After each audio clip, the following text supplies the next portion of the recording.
எடுத்த இடத்துல வைக்கணும். சீக்கிரம் வை.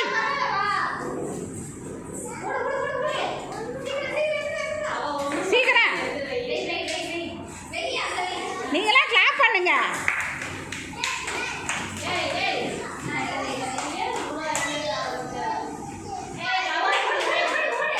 கவாஷினி நீ வந்தாங்க நின்று. நீ வந்தாங்க நிற்கணும். கவாஷினி நின்று அந்த இடத்துல சீக்கிரம். கவாஷினி தான் ஃபஸ்ட்டு. சரியா? எல்லாருக்கும் ஓகே.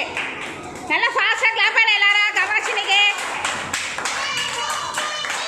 சரி காயரா, கவாஷினி கை கொடு. கவாஷினி கை கொடு. ஓகே.